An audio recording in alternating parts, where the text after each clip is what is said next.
Saudara-saudariku sekalian, salam sejahtera untuk kita semua. Ada teman-teman nih. Oh ya, jangan lupa like, komen, dan subscribe. Jangan lupa hidupin juga loncengnya ya. Dadah, silakan menonton. Paskah senantiasa membawa makna baru, membarui hidup kita sebagai orang beriman. Pembaruan hidup itu yang diharapkan membawa perubahan dalam hidup kita. Paling tidak, membawa penyegaran dalam perjuangan kita sebagai orang beriman. Hidup baru bukan berarti semuanya serba baru. Dari yang tidak ada menjadi serba ada, dari yang miskin menjadi kaya, dari yang sakit parah menjadi sembuh total. Jika terjadi demikian, kita layak untuk bersyukur atas karya Tuhan. Kebangkitan Yesus membawa pembaruan hidup. Hidup lama kita diterangi dengan sinar kebangkitan yang membawa sukacita. Bersyukur dan bersukacita, itulah yang membawa kesegaran baru dalam hidup kita. Hidup baru berarti melihat hidup lama dengan cara pandang yang baru untuk melangkah pada hari yang akan datang. Meninggalkan semua yang gelap menuju terang kemenangan Kristus. Dalam bacaan Injil hari ini dikisahkan Yesus yang bangkit menjumpai Maria Magdalena yang tidak sadar bahwa yang ditempunya adalah Yesus, sang guru yang ia cari. Ia masih terbawa dalam kondisi manusia lama. Ia tidak mengenal guru yang sudah bangkit, sudah membawa hidup yang baru. Tetapi sapaan Yesus yang khas menyadarkan dirinya. Pada akhirnya, perjumpaan dengan Yesus menjadikan Magdalena manusia baru yang mampu melihat harapan cerah keselamatan masa depan. Ia yang tadinya tidak mengenal Yesus yang bangkit, pada akhirnya menjadi saksi pengalaman perjumpaan dengan sang guru. Magdalena menjadi ikon hidup yang dibarui karena Yesus yang bangkit. Manusia lama telah berlalu, sudah dikuburkan dan ditinggalkan. Manusia baru datang dengan penuh sukacita dan pengharapan. Pengalaman perjumpaan dengan Yesus tidak disimpannya sendiri.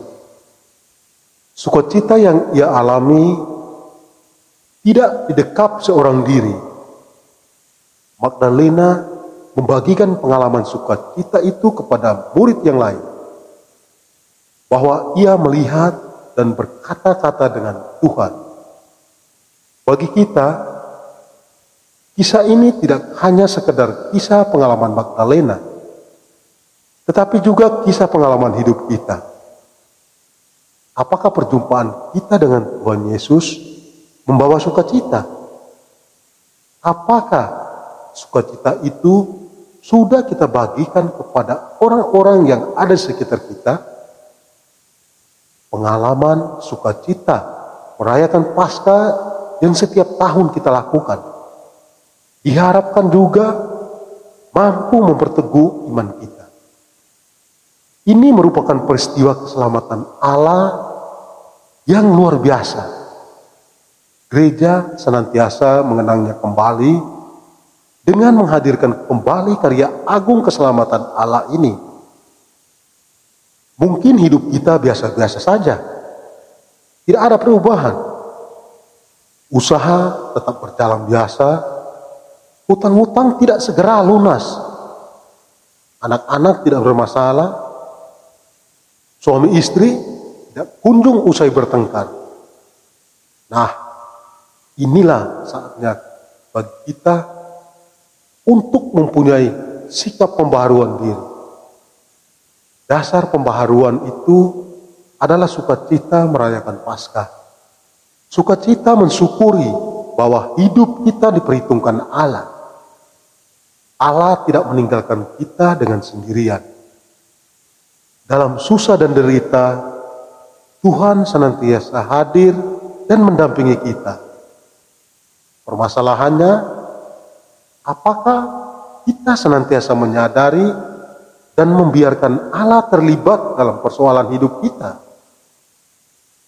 Tuhan hadir dalam setiap situasi hidup kita, baik suka maupun duka.